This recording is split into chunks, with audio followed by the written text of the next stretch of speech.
एक राजा ब्राह्मणों को लंगर में महल के आंगन में भोजन करा रहा था। राजा का रसोइया खुले आंगन में भोजन पका रहा था। उसी समय एक चील अपने पंजे में एक जिंदा सांप को लेकर राजा के महल के ऊपर से गुजरी। तब पंजों में दबे सांप ने अपने आत्मरक्षा में चील से बचने के लिए अपने फन से जहर निकाला। तब रसोइया जो लंगर ब्राह्मणों के लिए पका रहा था, उस लंगर में सांप के मुख से निकली जहर की कुछ बूंदें खाने में गिर गई। किसी को कुछ पता नहीं चला। फलस्वरूप ब्राह्मण जो भोजन करने आए थे, उन सब की जहरीला खाना खाते ही मौत हो गई।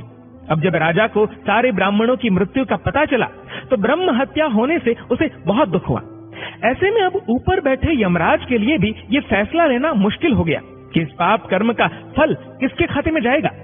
पहला, राजा जिसको पता ही नहीं था कि खाना जहरीला हो गया है। दूसरा, रसोइया जिसको पता ही नहीं था कि खाना बनाते समय वह जहरीला हो गया है। तीसरा, वह चील जो जहरीला सांप लिए राजा के महल से गुजरी। चौथा, या वह सांप जिसने अपनी आत्मरक्षा में जहर निकाला। बहुत दिनों तक ये मामला यमराज के लेखे जोखे में अटका रहा। फिर कुछ समय बाद कुछ ब्राह्मण राजा से मिलने उस राज्य में आए और उन्होंने किसी महिला से महल का रास्ता पूछा।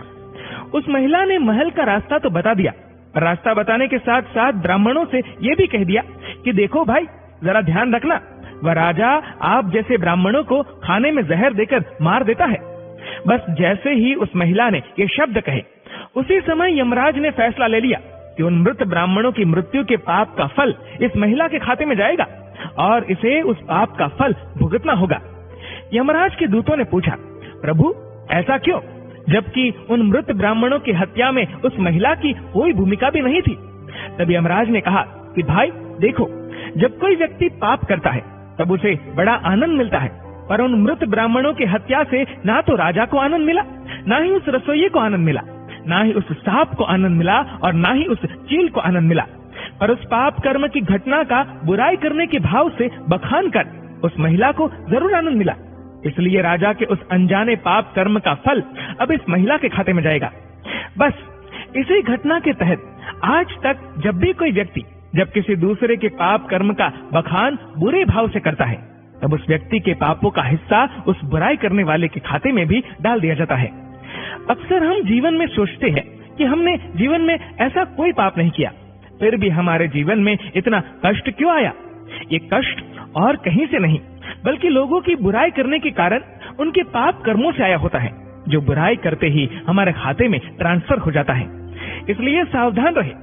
जिस प्रकार सड़क पर चलते समय हम इस बात का ध्यान रखते हैं कि कोई हमसे ही नहीं, हम भी किसी से टकरा न जाए, ऐसे ही किसी के भी प्रति नकारात्मक भाव रूपी इस प्रज्ञापराध से हमें स्वयं को निरंतर बचाते हुए ही अपना जीवन व्यतीत करने की आदत डाल लेनी चाहिए। क्योंकि हमारे शब्द, हमारे कार्य, हमारी भावनाएं, ये विचार ही हमारे कर्म है। इसलिए इन कर्मों से डरे। ईश्वर तो माफ कर सकते हैं, पर कर्म नहीं। जैसे बछड़ा 100 गायों में भी अपनी माँ को ढूंढ लेता है, वैसे ही कर्म भी अपने कर्ता को ढूंढ ही लेते हैं।